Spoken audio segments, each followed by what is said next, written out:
بسم اللہ الرحمن الرحیم۔ الصلاۃ والسلام علیک یا رسول اللہ وعلی آلک و صحابک یا حبیب اللہ۔ اللہم صلی علی محمد وعلی آل محمد وبارک وسلم وصلی علیہ۔ انسان جب کسی عمل کی وجہ سے، کسی تعلق کی وجہ سے مقام معرفت حاصل کر لیتا ہے تو پوری کائنات اس کے سامنے یوں سمجھیے کہ ہتھیلی پہ رائی کا دانہ۔ جب انسان قرب بارگاہ رسالت حاصل کر لیتا ہے، محبوب کی ہر ادا اس کا اوڑھنا بچھونا بن جاتا ہے۔ چلتے پھرتے، اٹھتے بیٹھتے، سوتے جاگتے وہ تذکرہ محبوب کا کرتا رہتا ہے، اور اس کی وجہ سے جب وہ عبادت کرتا ہے، ریاضت کرتا ہے، تو اس کو ہر حال سے باخبر رکھا جاتا ہے۔ تفصیل بڑی لمبی ہے، بہرحال عارف باللہ علی بن علوی رحمہ اللہ تعالیٰ کو جب کوئی مشکل پیش آتی تو ان کو نبی اکرم صلی اللہ علیہ وسلم کی زیارت نصیب ہوتی۔ جب بھی کوئی مشکل کام، مشکل گھڑی آن پہنچتی تو نبی اکرم صلی اللہ علیہ وسلم کے دیدار سے مشرف ہوتے اور نبی اکرم صلی اللہ علیہ وسلم سے پوچھ لیتے۔ نبی محترم صلی اللہ علیہ وسلم جواب سے سرفراز فرما دیتے،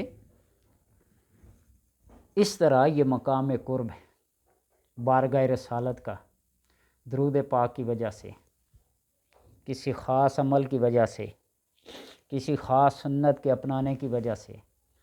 جس طرح شیخ معروف کرخی رحمہ اللہ کو کسی نے خواب میں دیکھا تو لقد اکثرا میں حیران و پریشان، میں حیرت ہیں۔ پوچھا کہ یہ مقام آپ کو کیسے ملا؟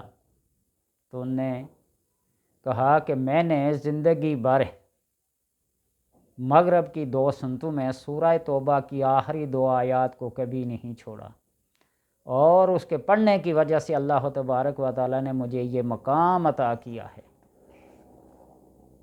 اب ہر کوئی ان آیات کو پڑھنا شروع کر دے، ہر کوئی اس مقام پہ پہنچ جائے؟ نہیں، ہر ایک کے لیے مختص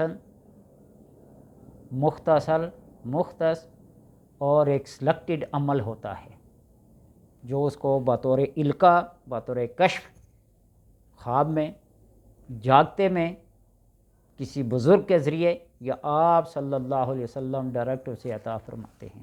بہرحال یہ شیخ موصوف جب تشہد التحیات للہ والصلوات والطیبات پڑھتے تو عرض کرتے السلام علیکہ ایہا النبی ورحمۃ اللہ وبرکاتہ، تو آپ صلی اللہ علیہ وسلم سن لیتے۔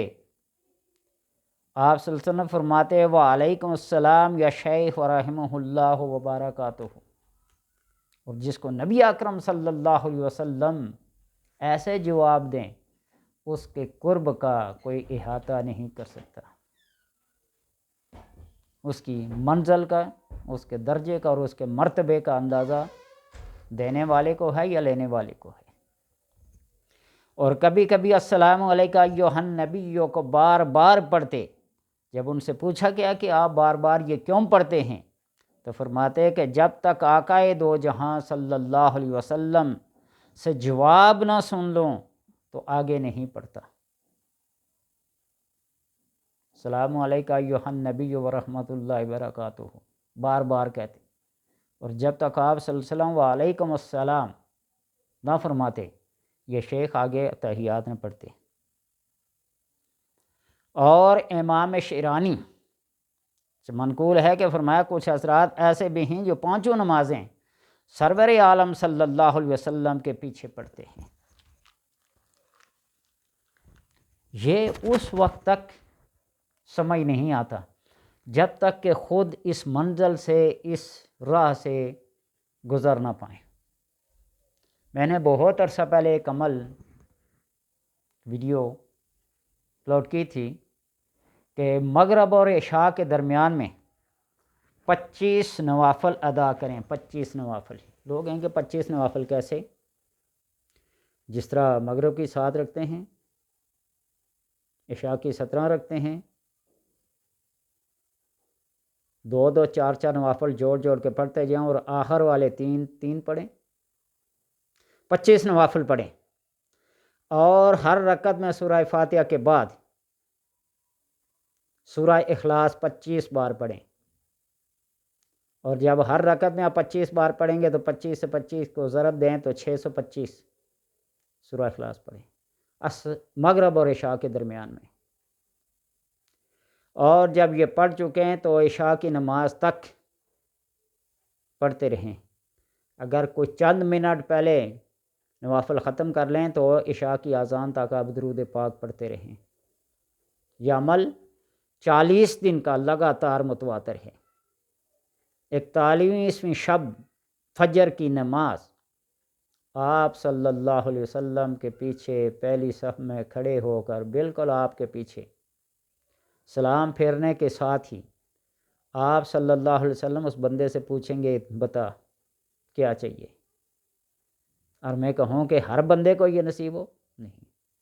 اللہ نے جس کے مقدر کو، جس کے نصیب کو وام عروج بخشا، علو بخشا، بلندی بخشی، اس وہ عمل میں کامیاب ہو جائے گا، اور جس کے نصیب میں نہ ہو بار بار دستک دیتا رہے، ایک دفعہ دروازہ کھل ہی جائے گا۔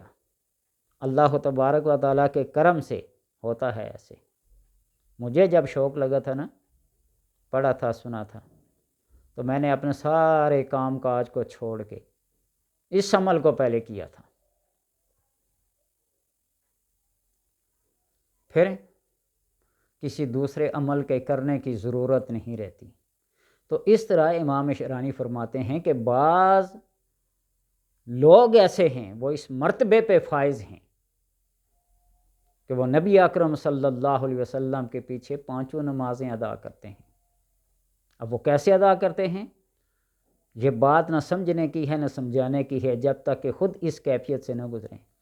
جیسے آپ صلی اللہ علیہ وسلم معراج پہ تشریف لے گئے، مختلف انبیاء کو اپنی قبور میں نماز پڑھتے ہوئے دیکھا، اور انہی انبیاء کو پھر اپنی امامت میں اپنے پیچھے نماز پڑھتے ہوئے دیکھا، پھر انہی انبیاء کو میں سے بعض کو پہلے آسمان پہ، دوسرے پہ، تیسرے پہ، چوتھے پہ، 7 آسمانوں پہ آپ سے ملاقات ہوئی۔ حضرت موسیٰ علیہ السلام سے ملاقات بار بار ہوئی، 50 نمازوں کو 5 میں تبدیل کرانے تک ملاقات ہوتی رہی۔ نہ میں وہاں تھا نہ آپ وہاں تھے، اللہ کے پاس جانے والا جانے، اور جس سے ملاقات ہوتی رہی، نمازیں مختلف اوقات میں تخفیف ہوتی رہی، وہ جانے۔ ہمیں یہ بتایا کہ اللہ ایک ہے، ہم نے آمنا باللہ وصدقنا کہہ دیا۔ میں کہا گیا کہ اللہ کی کلام ہے آمنا باللہ، اور آپ صلی اللہ علیہ وسلم کے بارے میں محمد رسول اللہ کی گواہی لے گی تو ہم نے کہہ دیا اشہدو اللہ الہ الا اللہ اشہدو ان محمدً عبدہ ورسولہ، بس اتنا جانتے ہیں۔ اس لیے آپ صلی اللہ علیہ وسلم کا قرب اختیار کریں، درود پاک کو اپنا اوڑھنا بچھونا بنا لیں، اور آج کی رات جس میں آپ صلی اللہ علیہ وسلم کو بلندیاں عطا کی گئی، اللہم رب ھذہ الدعوۃ التامہ والصلاۃ القائمہ آت محمدا الوسیلۃ والفضیلۃ والدرجات الرفیعۃ العالیہ وابعثہ مقاما محمودا الذی وعدتہ وارزقنا شفاعتہ یوم القیامہ انک لا تخلف المیعاد۔ اس درود پاک کے ساتھ آپ صلی اللہ علیہ وسلم کی رفعت، بلندی و علو کے لیے دعا کریں۔ اللہ تبارک و تعالیٰ نے اس مقام محمود کا جس کا وعدہ کیا ہوا ہے وہ آپ صلی اللہ علیہ وسلم عطا کرے، اور کیا ہوا ہے اللہ نے۔ اس لیے کہ وہ وعدہ خلافی نہیں کرتا. ان کے طفیل اس محبت اور عقیدت کے صدقے المرء مع من احبہ کا مقام اور قرب سب کو حاصل ہو. اللہ تبارک و تعالی سب کی قسمت کو بام عروج بخشے.